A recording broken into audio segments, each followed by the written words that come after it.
Bonjour les mamans, aujourd'hui notre méditation, on poursuit avec l'évangile de Jean. On est au chapitre 3 du verset 1er au verset 21. Il est question ici de Nicodème qui vient rencontrer le Seigneur. Ce qui me frappe dans ce récit, c'est la simplicité du message que le Seigneur a voulu donner à Nicodème. Nicodème, tu connais peut-être la loi, tu es pharisien, tu es chef, membre du Sanhédrin, tu interprètes tu la connais très bien. Mais il vient de nuit, à l'abri des regards du peuple qui le connaissait, à l'abri des regards des autres pharisiens qui étaient comme lui en train d'observer un peu perplexe ce Jésus. Il vient d'où? Il chasse les gens des marchands dans le temple, il fait telle et telle chose.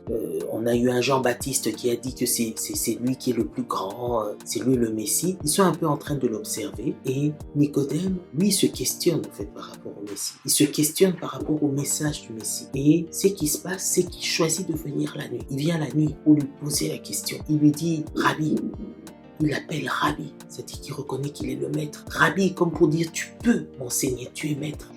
Et il dit, je sais que tu es un docteur, c'est-à-dire que tu connais très bien la loi et que tu peux m'instruire. Et Jésus lui donne le message. Et le message, c'est quoi? C'est que pour pouvoir voir le royaume de Dieu, il faut naître de nouveau. Bien sûr, Nicodème s'interroge et Jésus lui répond toujours dans toute la simplicité et fait connaître à Nicodème que lui, Jésus, c'est le Fils de Dieu. Dieu a tellement aimé le monde qu'il a envoyé son Fils, il a envoyé Jésus, afin que, comme dans le désert, lorsque Moïse a élevé le serpent d'airain, pour que celui qui a les yeux sur le serpent d'airain ne puisse pas mourir, de même, celui qui met ses yeux sur Jésus, qui place sa confiance, qui accepte, qui reçoit et qui croit en Christ comme le Messie, comme le Sauveur envoyé de Dieu, mais qui soit sauvé également.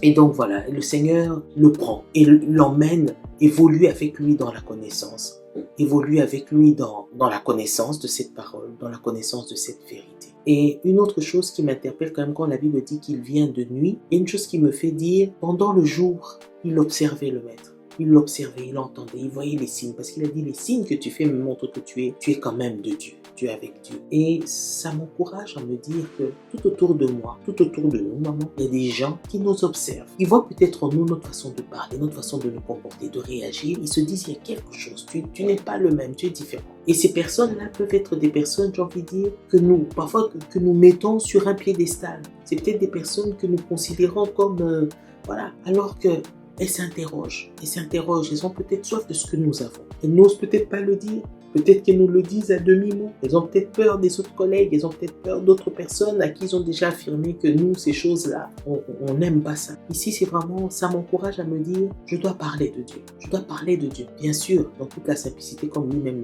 le Christ l'a fait, parler de Dieu et saisir les opportunités qui s'offrent à moi pour pouvoir présenter le message au Christ. Christ n'a pas dit, non, il fait nuit, Nicodème, c'est pas maintenant qu'on doit parler. Non, il a saisi, c'est maintenant qu'il est venu la nuit et il lui a parlé. Donc, saisissons les occasions qui nous sont données pour parler, présenter le Seigneur au monde et présentons le Seigneur avec un message simple. Le message qui est capital et essentiel, c'est que c'est Christ et Christ seul qui sauve. C'est lui le Fils de Dieu, il a été envoyé pour nous sauver de la colère de Dieu, pour nous faire entrer dans sa vie éternelle. Voilà, que Dieu nous bénisse.